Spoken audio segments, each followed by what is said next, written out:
Lucas 23, 34.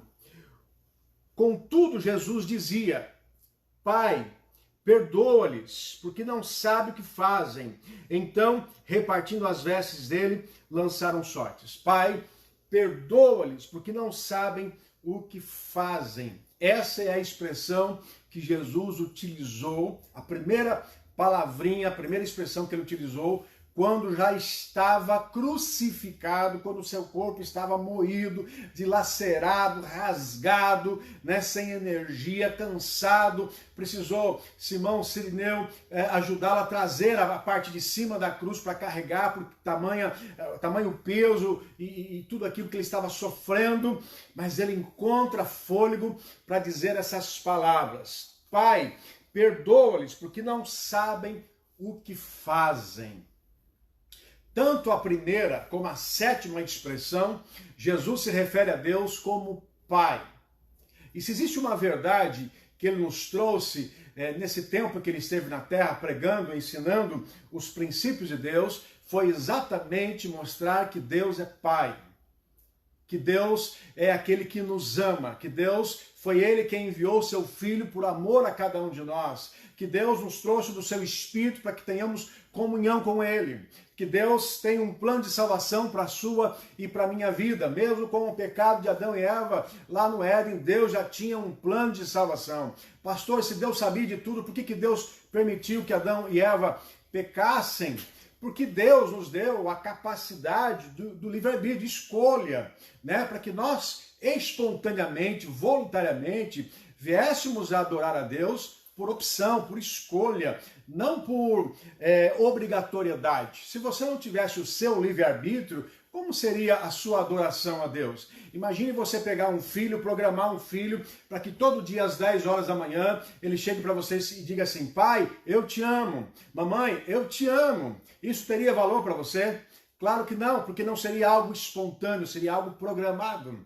Deus quis dar a nós a espontaneidade de escolhermos viver com Ele e para Ele. Por isso que Ele nos deu o livre-arbítrio, mesmo sabendo que nós erraríamos, que Adão e Eva errariam, fariam a escolha errada, mas Deus já tinha um plano para resolver tudo isso, e esse plano está em Jesus Cristo. Em Jesus Cristo. Tá? Então, a primeira expressão, ele se refere a Deus como Pai. E é muito importante você entender Deus como Pai.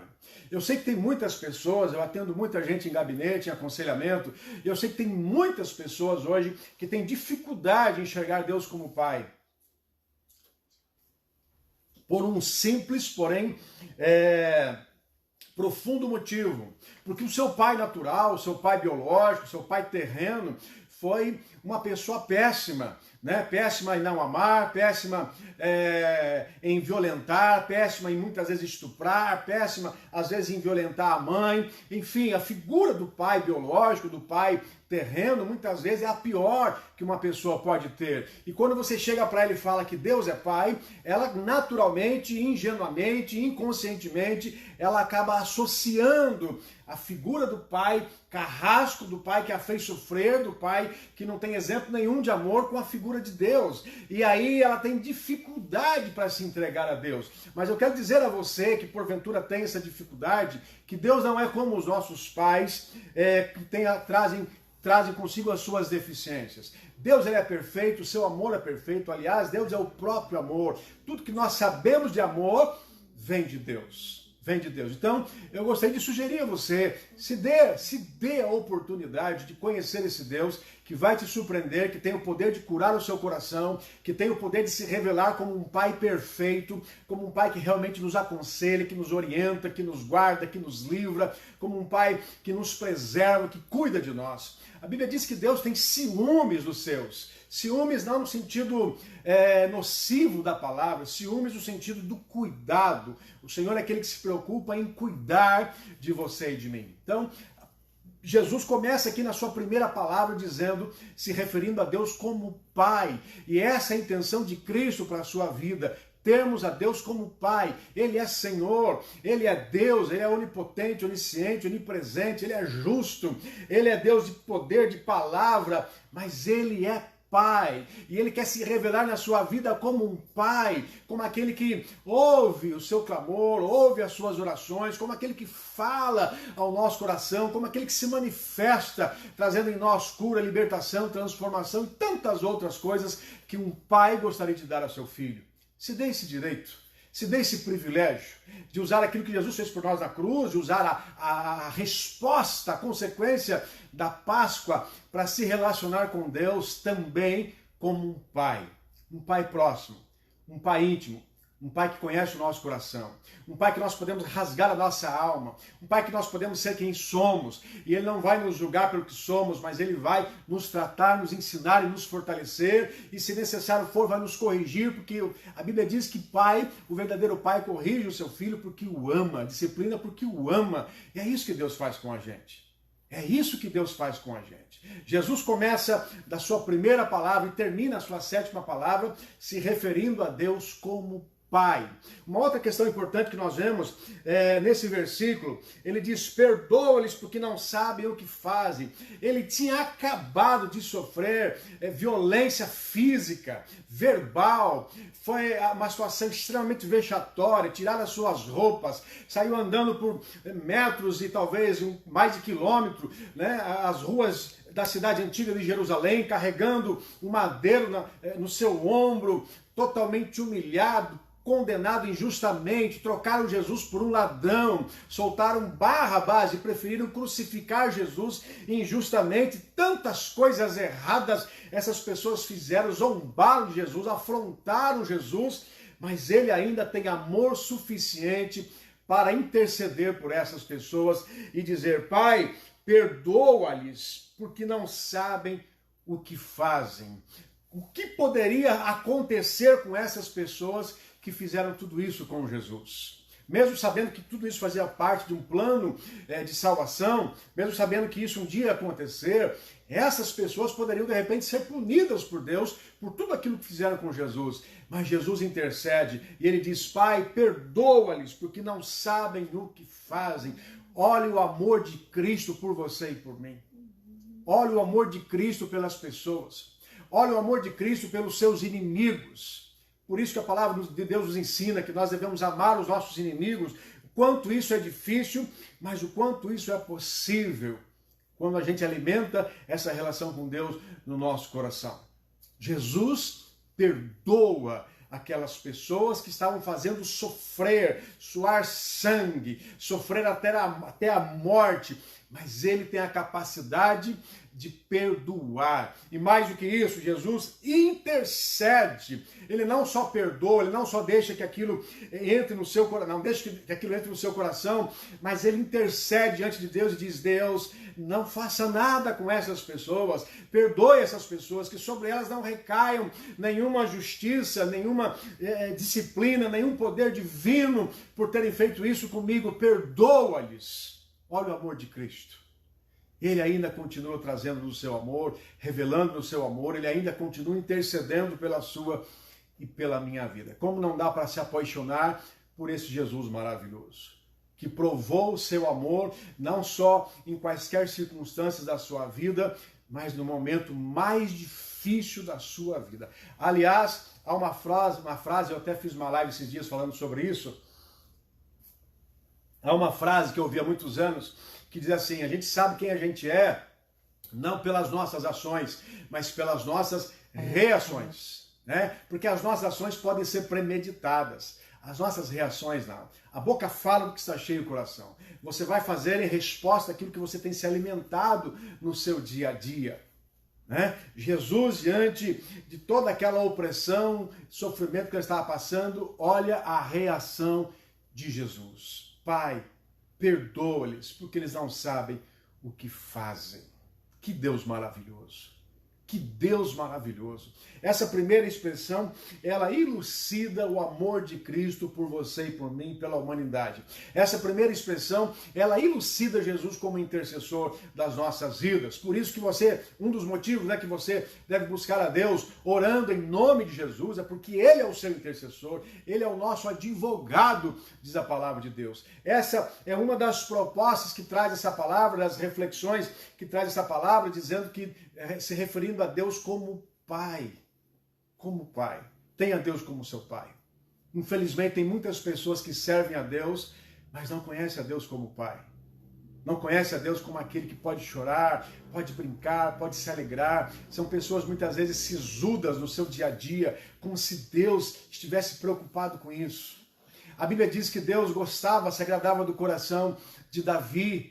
E quem era Davi? Um homem alegre, um homem que escreveu grande parte dos salmos, que são cânticos, um homem que entrou no seu palácio dançando em dias de lei, era olho por olho, dente por dente. Davi revoluciona a sua época e ele dança, né? Ele chega dançando, tamanho alegria, o despojo, a descontração que ele trazia consigo, porque ele conhecia Deus como Pai. Talvez nunca se referisse a Deus como Pai, porque não tinha todo esse entendimento de Deus, mas ele se relacionava a Deus como um pai, com proximidade. Davi, na sua era, ele aprendeu a enxergar Deus com misericórdia. Por isso que ele é um revolucionário, né? Um homem de coração maravilhoso. Ele conhecia Deus na sua misericórdia. Isso ele expressa nas suas palavras. Ele conhecia Deus em intimidade, muito mais do que um Senhor, mas também como aquele que é próximo da gente. Um dos cognomes de Deus é Emanuel, que significa Deus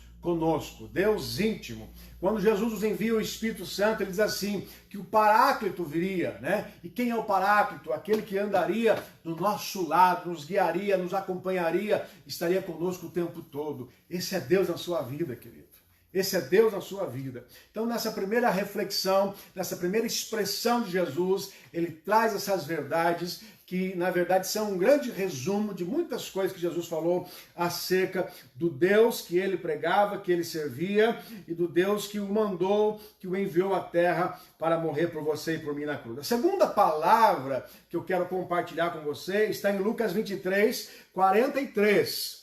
43. Lucas 23, 43. Jesus lhe respondeu, outra expressão de Jesus: em verdade te digo que hoje estarás comigo no paraíso. Você se lembra dessa história? Estamos falando de dois homens, de dois ladrões, que estavam crucificados ao lado de Jesus. E quando Jesus foi crucificado, aqueles dois ladrões começaram a satirizar, a ridicularizar acerca de Jesus. Mas de repente, mediante a atitude de Jesus, mediante ao silêncio de Jesus, ao mesmo tempo, mediante a essa primeira palavra de Jesus, outras coisas que talvez ele pudesse ter contemplado naquele momento, lado a lado com Jesus, um dos ladrões, ele faz uma reflexão e ele não mais satiriza Jesus. Ele não mais ofende Jesus. Ele não mais afronta Jesus. Pelo contrário, ele exorta, ele corrige o outro ladrão. Ele manifesta crer em Cristo. Ele manifesta temer a Deus. E ele diz então para o Senhor: Senhor, lembra-te de mim. Lembra-te de mim. Ele cria naquelas verdades espirituais trazidas por Jesus. Talvez esse ladrão já tenha ouvido falar de Jesus por muitas vezes antes de ter sido crucificado. Mas naquele momento, mesmo que inicialmente ele satirizasse, ofendesse, ridicularizasse a Cristo, afrontasse Cristo, há algo acontecendo dentro dele. Há um arrependimento acontecendo dentro dele. E ele diz aquelas palavras para Cristo, e Cristo devolve aquelas palavras dizendo: em verdade te digo que hoje estarás comigo no paraíso. O que isso significa? O que isso representa para as nossas vidas? Primeiramente, Jesus perdoou aqui. Jesus perdoou o ladrão. Não só pelos pecados como ladrão, né? De ter prejudicado outras pessoas, de ter roubado, enfim, mas Jesus o perdoa por todas as afrontas que ele até então tinha trazido, dirigido a Cristo naqueles momentos. Jesus o perdoa.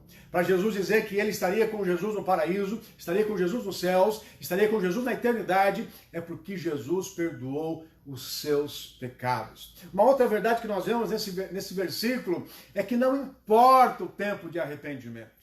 Não importa se você tem 5 anos, 10, 20, 30, 50, 60, 80, 90 anos. Não importa se você está num leito de um hospital, à beira da morte, sempre é tempo de você dizer: Deus, eu me arrependo dos meus pecados e eu quero entregar a minha vida a Ti, eu quero um dia estar contigo no paraíso. Nunca é tarde. Nunca é tarde. aquele ladrão nos mostre que eram os últimos instantes da sua vida, talvez os últimos segundos da sua vida, mas ainda consciente, ele entrega a sua vida para Cristo, ele reconhece os seus erros, Jesus o perdoa e ele é salvo. Ele é salvo. Terceira grande verdade que nós vemos nesse texto é que existe um paraíso. Existe um lugar eterno. Existe um lugar eterno. A nossa vida não se restringe a este mundo físico que nós vivemos, né? Deus não fez tudo o que ele fez para que você viva 80 anos, 90 anos, 100 anos. Deus não fez tudo isso para vivermos 100 anos nessa terra, rodeado de problemas, de deficiências, de lutas. Deus fez tudo isso para nos trazer uma vida eterna. Mas uma vida eterna ao lado dele, porque eterno todos somos. Só que se a gente morre sem Cristo, a gente vai para o inferno. É isso que diz a Bíblia. Vamos viver a eternidade no inferno. Deus nos trouxe a eternidade através de Cristo Jesus para vivermos ao lado dele. Para que nada nos leve ao inferno. Por que existe hoje muitas seitas, muitas heresias, muitas filosofias, muitos ensinamentos que tentam não diretamente atacar a Bíblia, a Cristo, mas tentam levar as pessoas para longe de Deus? Porque o diabo sabe que todo aquele que morrer sem Jesus na sua vida, ele vai viver eternamente longe de Deus. Muitas vezes o diabo não se manifesta como aquele ser horripilante, maldoso, como aquele ser que só quer fazer coisas maldosas contra o homem. Muitas vezes ele se manifesta como um anjo de luz, diz a Bíblia. Ele apresenta propostas que aparentemente são interessantes, mas sempre tem um fundamento por trás de tudo que ele faz para distanciar o homem de Deus. E a única palavra, o único caminho que nos leva para próximo de Deus é a palavra de Deus. Jesus diz lá em João 14,6, eu sou o caminho e a verdade e a vida. Ninguém vem ao Pai senão por mim. Ninguém vem ao Pai senão por mim. Pode existir muitas doutrinas, muitas filosofias, muitas religiões interessantes aí fora, mas a única que nos leva a Cristo e, consequentemente, uma vida eterna é a palavra de Deus por meio de Jesus Cristo.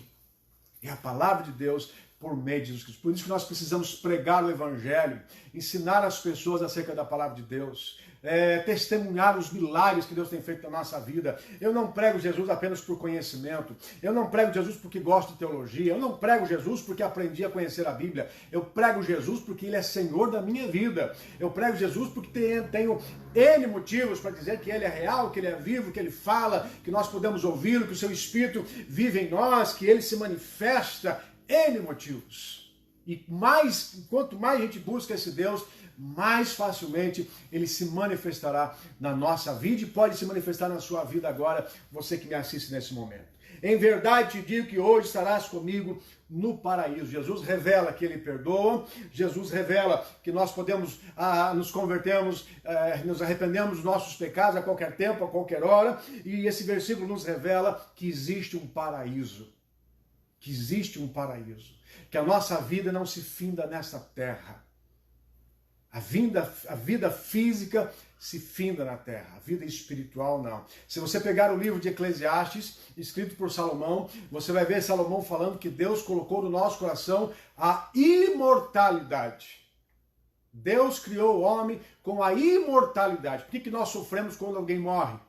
Porque nós não fomos preparados para a morte. Nós somos criados originalmente para vivermos uma vida eterna. Nós não fomos criados para a morte nunca fez parte do plano de Deus para a sua e para a minha vida. A morte é consequência do pecado, mas Jesus nos veio trazer solução para isso. O nosso corpo físico morre, mas o nosso espírito, se nós entregarmos a nossa vida para Jesus, não morrerá. O que Apocalipse chama de segunda morte. A primeira morte é física e a segunda morte é a morte espiritual.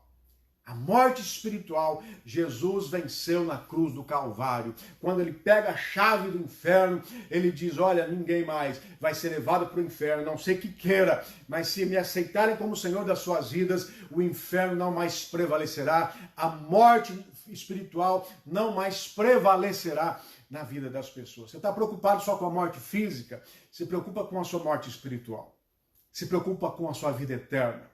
Pastor, e se tudo isso que o senhor está falando de Bíblia for bobagem? E se realmente o céu não existir? Se o céu não existir, você e eu não perdemos nada em vivermos os princípios de Deus. Nós não perdemos nada. Nada. Porque a palavra de Deus só nos ensina coisas boas, sermos justos, verdadeiros, honestos, amarmos as pessoas, perdoarmos as pessoas, fazermos o bem, sermos facilitadores do mundo que vivemos. A Bíblia só nos ensina coisas boas. Só nos ensina coisas boas. Me diga uma coisa ruim que a Bíblia nos ensina. Não existe. Tudo é bom na Bíblia. O que há de ruim são as interpretações erradas da palavra de Deus. Agora vamos dizer que esta palavra seja real, como eu creio que ela é real, porque ela já funciona nas nossas vidas. Mas vamos dizer que as coisas eternas sejam reais, exista realmente um reino depois da morte, exista uma nova Jerusalém preparada para você e para mim, existe uma vida eterna com Deus e sem Deus. Se você morrer sem Jesus, se eu morrer sem Jesus, e se essa palavra for verdadeira, nós não passaremos a nossa eternidade com Deus. Pensa nisso. Pensa nisso.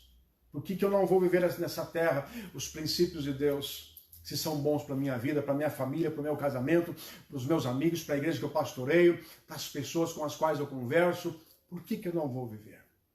Por que eu não vou viver?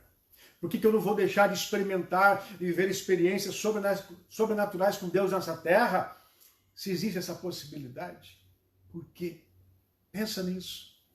Pensa nisso. Eu não estou falando de religião, eu estou falando de vida com Cristo, vida com Jesus, experiências íntimas com o Espírito Santo. O tempo está indo, irmãos, o tempo está indo, eu estou só na segunda expressão, meu Pai.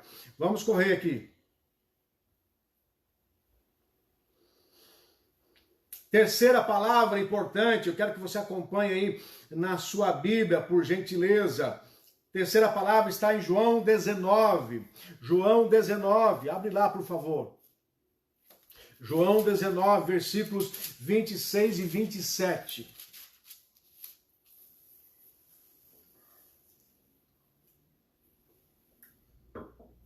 João 19, versículos 26 e 27. Olha o que diz o texto. Depois disse aos discípulos: eis aí a tua mãe. Dessa hora em diante, o discípulo a tomou para casa. Jesus estava falando com João e com Maria. Versículo 28. Depois, vendo Jesus que tudo estava consumado para se cumprir... desculpa, irmãos, é 26 e 27, perdão. Vendo Jesus sua mãe e junto a ela o discípulo amado disse: mulher, eis aí o teu filho. Jesus se referindo a Maria e citando João. Versículo 27. Depois disse ao discípulo: eis aí a tua mãe. Dessa hora em diante, o discípulo a tomou para casa. Volto a lembrar, Jesus estava sofrendo. Jesus estava sofrendo, com dores, sem condições de respirar, sem condições de se movimentar, com o corpo inteiro quebrado, dolorido, não quebrado os ossos, mas dolorido, e ainda trazia consigo uma coroa de espinhos, que ele não podia descansar a cabeça no tronco, ele tinha que ficar encurvado, porque se ele descansasse a cabeça do tronco, os espinhos mais ainda que entravam no seu couro cabeludo. Jesus sofrendo, mas ele encontra fôlego para manifestar o seu cuidado com Maria, aquela que foi a sua mãe no mundo terreno. Aquela que foi a pessoa que foi eleita por Deus, escolhida a dedo por Deus, cheia de virtude, cheia de qualidade, para se tornar a mãe de Jesus aqui na terra. Jesus encontra fôlego para mostrar a Maria o seu amor por ela, o seu cuidado por ela. Jesus encontra fôlego para ser grato a Maria por tudo que ela fez por ele. Mesmo porque, diante do seu sofrimento, João e Maria estavam lá assistindo tudo. Cadê os outros discípulos? Pedro havia negado Jesus. Cadê os outros discípulos? Mas Maria e João estavam lá. E Jesus então encontra fôlego para manifestar a sua gratidão, o seu amor, o seu cuidado para com a sua mãe aqui na terra, Maria, esposa de José. Segundo estudiosos, possivelmente aqui ela já estava viúva de José. Que Jesus é esse? Olha o amor de Cristo, com todo o seu sofrimento, ele encontra fôlego para tecer palavras a Maria e para tecer palavras a João. Mulher, e essa expressão mulher não é uma expressão de desprezo, não. É uma expressão de respeito. Mulher aqui no original é senhora. Jesus respeita Maria. Ela é uma palavra de honra. Mulher, eis aí o teu filho. Eu estou indo. Mas João vai cuidar da senhora. A senhora não estará desamparada. A senhora não estará só. Eu deixei no coração de João ensinamentos preciosos e ele vai cuidar da senhora por mim. Que coisa linda! Que coisa linda! Mesmo porque a palavra de Deus diz que nós devemos honrar pai e mãe, para que os nossos dias sejam prolongados. Olha Jesus honrando a sua mãe aqui na terra, honrando com sofrimento, honrando nos últimos instantes da sua vida, porque honrar certamente sempre honrou Maria, mas agora dizendo de uma forma explícita, com dores. Mulher, eis aí o teu filho, como se ele quisesse dizer, não se preocupe, eu estou indo, mas eu deixei o João a incumbência, ele é capaz, ele tem o coração cheio de amor, ele tem muito de mim nele, e ele vai cuidar da senhora. Seja grato às pessoas. Seja grato às pessoas, seja grato aos seus pais, seja grato às pessoas que um dia lhe assistiram na vida. Nós somos o resultado das pessoas que passam pela nossa história. Alguns mais, outros menos, mas nós somos o resultado das pessoas que passam pela nossa história. E aprenda a honrar essas pessoas. Aprenda a honrar essas pessoas, muitas vezes com sacrifício, com suor, com recursos, com tempo. Honre porque Deus se agrada e Ele nos ensina assim fazê-lo. E Jesus nos ensina que Ele honrou a sua mãe no último instante da sua vida e ainda sofrendo. Eis aí o teu filho, eis aí, ele diz para João, eis aí a tua mãe. João, você não está sozinho. Maria tem muito de mim. Eu comia com ela todos os dias, João. Eu cresci com ela há 30 anos, João. Ela cuidava de mim, João. Eu conheço essa mulher, João. Não foi à toa que meu pai a elegeu para ser a minha mãe aqui na terra. João, eis aí a tua mãe. Eis aí aquela que vai cuidar. João era o discípulo amado de Jesus. Discípulo amado de Jesus. Pensa nisso. Pensa nisso. Olha esse Jesus, que maravilhoso. Quantas pessoas diante da aflição da sua vida se esquecem de todo mundo. Não olha para trás, não quer falar com ninguém, não atende telefone, não responde recado. Né? Às vezes até é uma pessoa que maltrata diante dos desafios da vida, querido, não seja assim não. Muito menos com aqueles que têm parte na sua história. Aprenda a honrar as pessoas em quaisquer circunstâncias da sua vida. Aprenda a honrar as pessoas.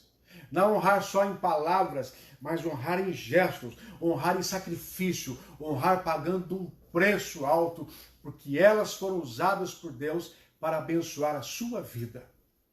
Para abençoar a sua vida. Quantas pessoas foram usadas e são usadas hoje por Deus para abençoar a minha vida? Pensa nisso. Precisamos ter um coração grato. Gente de coração grato é gente mais feliz. Gente de coração grato é gente que permite o fluir de Deus na sua vida. É gente que permite o fluir do amor de Deus na sua vida. Seja grato às pessoas que têm passado pela sua história. Há uma quarta frase trazida por Jesus em meio àquele caos, a todo aquele sofrimento que ele estava vivendo, que está lá em Mateus 27, 46. Vamos lá, Mateus 27, 46. Mateus 27, 46. Diz assim: por volta da hora nona, clamou Jesus em alta voz, dizendo: Eli, Eli, lama sabachthani. O que quer dizer: Deus meu, por que me desamparaste? Por que Jesus se apercebe do desamparo de Deus? Porque Jesus, naquele momento, mesmo sendo amado por Deus, ele trazia consigo todos os pecados da humanidade. E certamente Deus não podia estar lá. Deus não podia livrá-lo. Deus não podia poupá-lo daquela situação. Primeiro, que fazia parte de um plano de salvação. Jesus tinha de passar por aquilo para que a salvação pudesse alcançar você e eu, e toda a humanidade. Segundo, porque Deus não convive com o pecado. Quando Deus se relaciona com você e comigo, é porque entre nós e Deus existe um ser especial chamado Jesus Cristo, o nosso Senhor, o nosso Salvador. Quando Deus olha para você, Ele vê Jesus na sua vida. Quando Deus olha para mim, Ele vê Jesus na minha vida. Somos lavados e remidos pelo sangue de Cristo. Nossos pecados são perdoados por Cristo. É por isso que nós conseguimos nos relacionar com Deus, graças a Jesus Cristo. Mas naquele momento, Jesus trazia consigo todo o pecado da humanidade.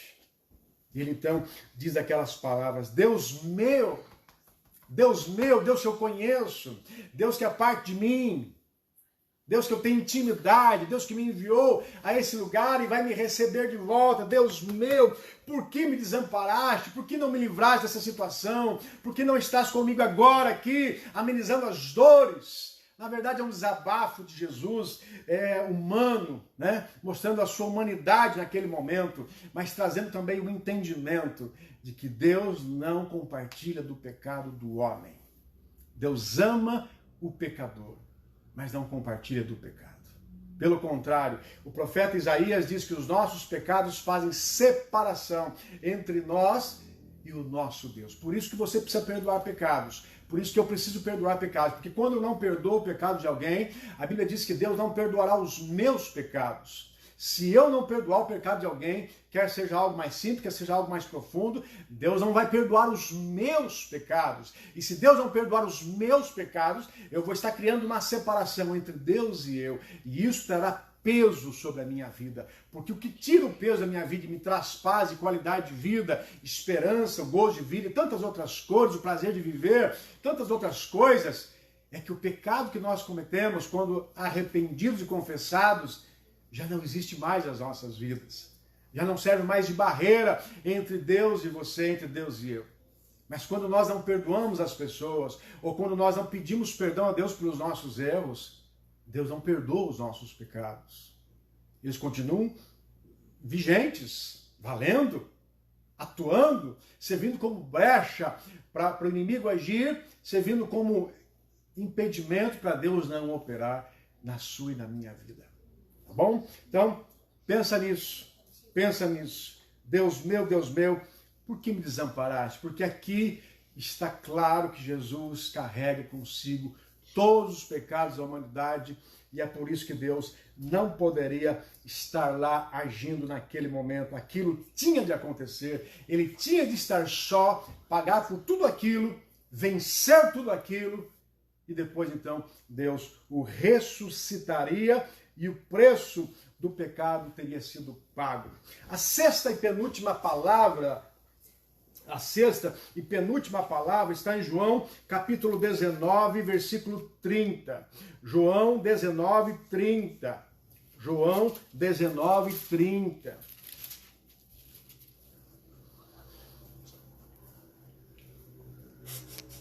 Quando, pois, Jesus tomou o vinagre, disse: está consumado.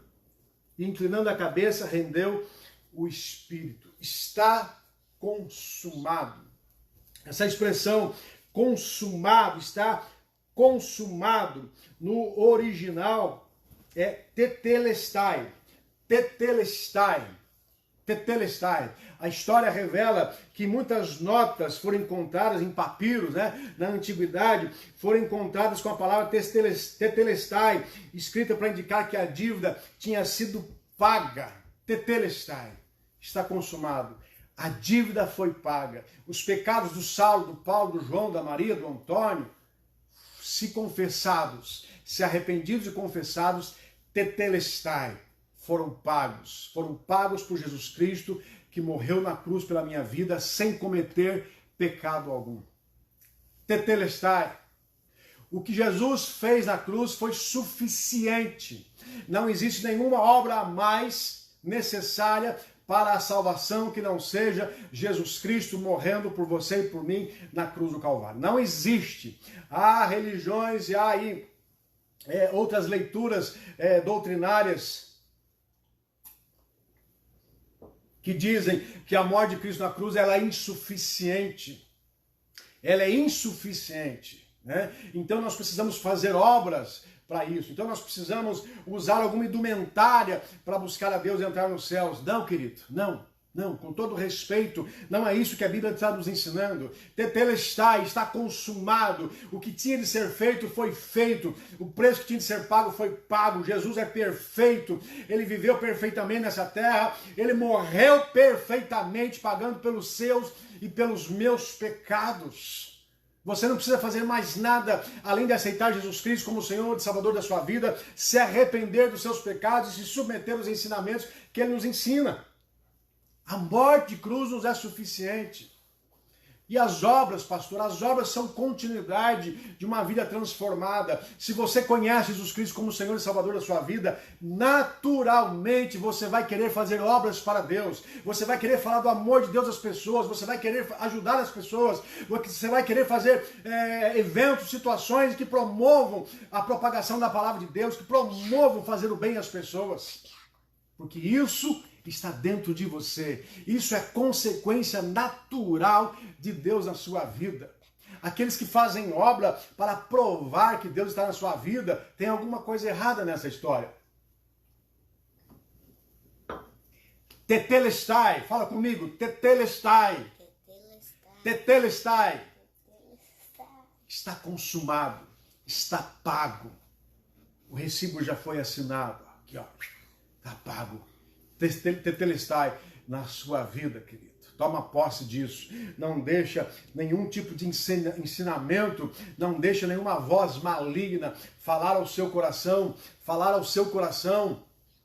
e trazer dúvidas dentro de você, como se essa verdade não tivesse existido. O que Jesus fez por você e por mim na cruz nos foi suficiente. Entregue a sua vida para Ele.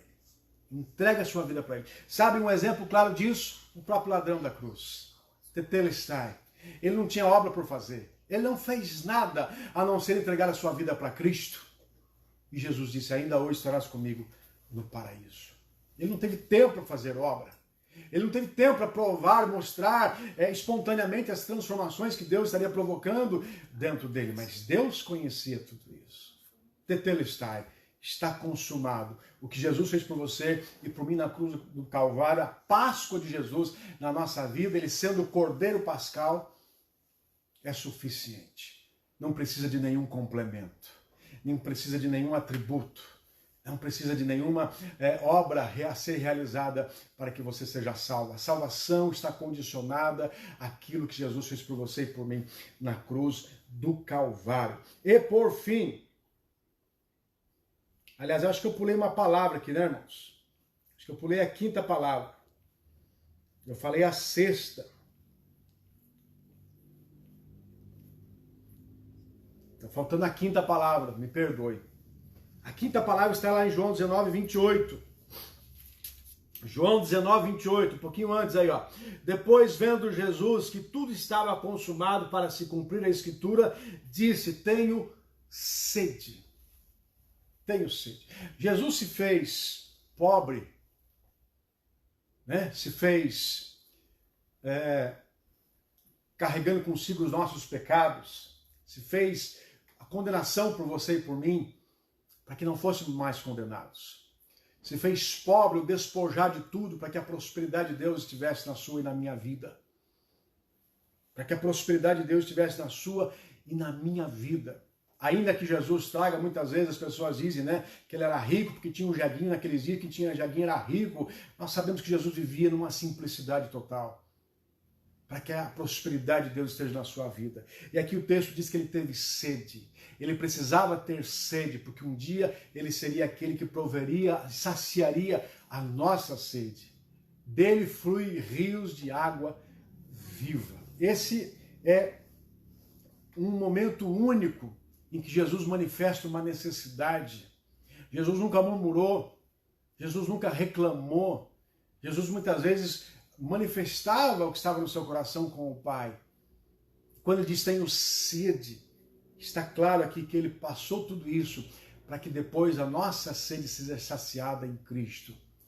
Até a sede ele passou por você e por mim. Até sede ele passou por você e por mim, nos últimos instantes da sua vida, para que após a sua morte e ressurreição, nós viéssemos a ser saciados por Cristo. Saciados por Cristo. Queridos, isso é tremendo.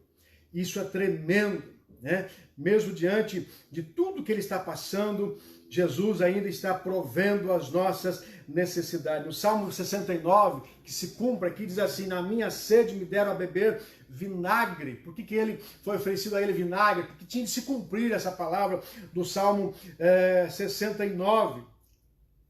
69. Deixa Jesus suprir, saciar a sua sede. Sede de justiça, sede de verdade, sede de paz. Aquele que viveu sede na terra é aquele que vai suprir a sede na sua e na minha vida. Aquele que viveu a condenação do pecado sem pecado algum é aquele que vai tirar a condenação do pecado sobre a sua e sobre a minha vida. Pensa nisso, pensa nisso. Dele flui rio de água viva, rios de água viva, né? Suprindo toda a nossa necessidade. Quem que tem rios de água viva para saciar a nossa sede? Somente Jesus Cristo. Quem é o único que é capaz de suprir as nossas necessidades? Somente Jesus Cristo. Somente Jesus. Conhece o seu coração, sabe aquilo que lhe falta e tem o poder divino de suprir aquilo que lhe falta. Apocalipse 21 diz: a quem quer que tiver sede, de graça lhe darei da fonte da água da vida. A quem quer que tiver sede, de graça lhe darei da fonte da água da vida. Apocalipse 21, 6. Jesus quer dar a você e a mim a fonte da água da vida. Não só aquela que sacia a gente fisicamente, mas muito mais do que isso, aquela que nos sacia na nossa essência. Quantas pessoas têm muitas coisas, muitas posses, muitas conquistas, mas não têm a sua alma saciada. Vive inquieto, vive se entregando à prostituição, à violência, a jogos, a vícios, a drogas, a tantas coisas que têm feito mal às suas vidas, porque tem tudo, mas não tem o fundamental. A vida saciada.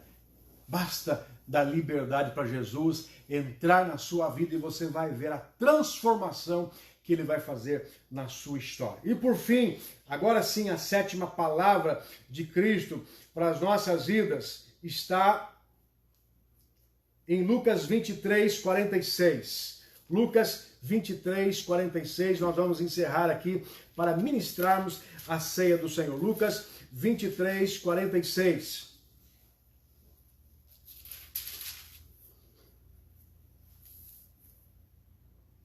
Então Jesus clamou em alta voz: Pai, nas tuas mãos entrego o meu espírito.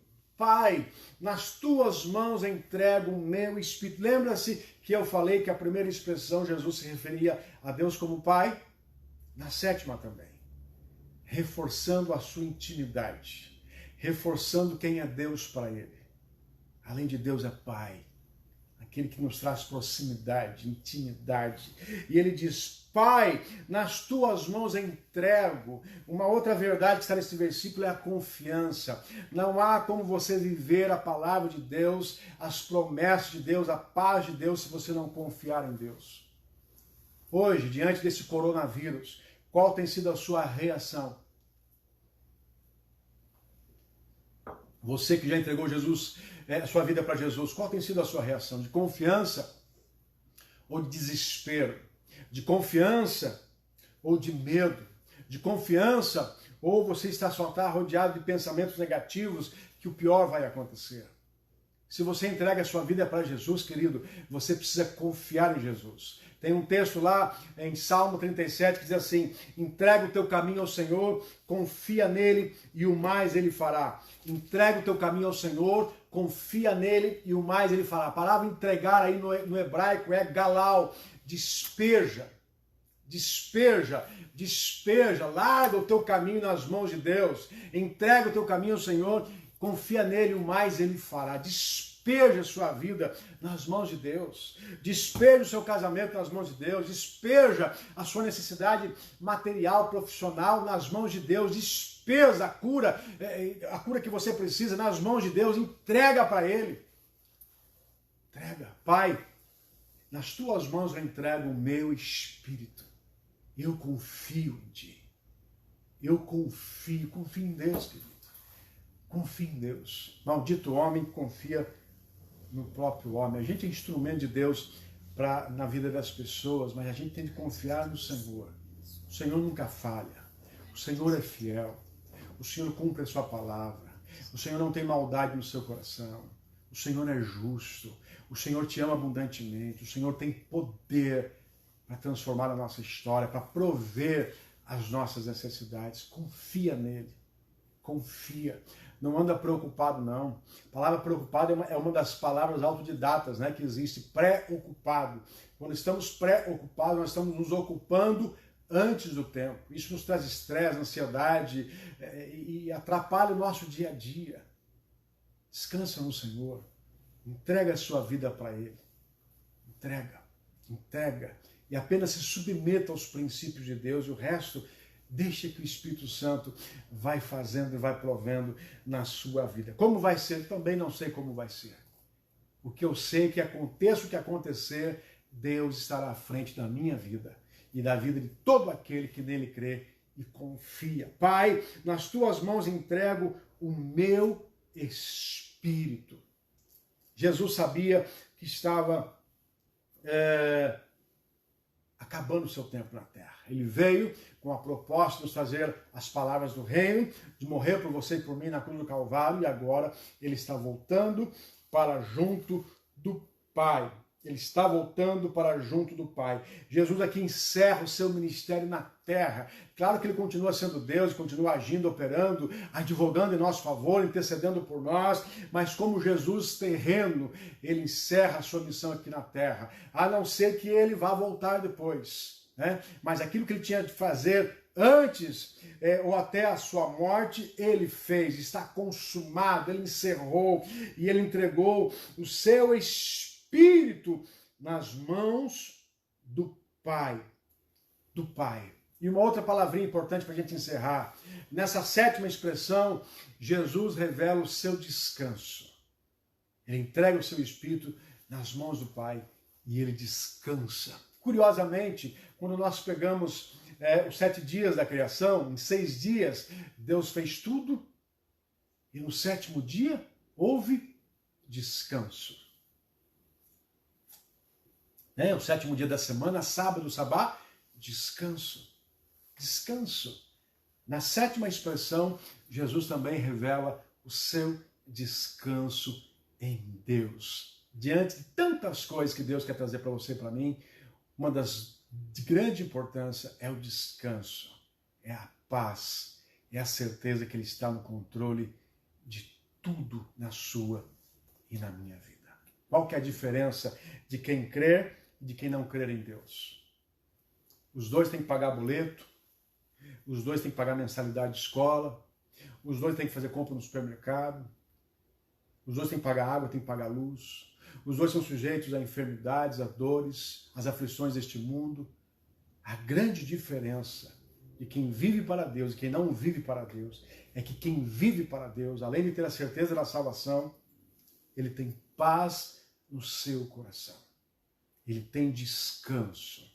Mesmo diante das circunstâncias difíceis da vida, ele sabe que Deus está no controle de tudo e ele descansa. E isso faz toda a diferença na nossa vida. Para o mundo, paz é a ausência de conflito. Sabe quando um exército de um país e outro exército estão guerreando, e de repente eles querem paz, eles erguem lá a bandeirinha branca, vamos parar com essa batalha. Para o mundo, paz é a ausência de conflito. Para Deus, paz é Jesus sendo o Senhor da nossa vida. Shalom, Yahvé Shalom, o Senhor da paz. O Senhor da paz. Que coisa maravilhosa.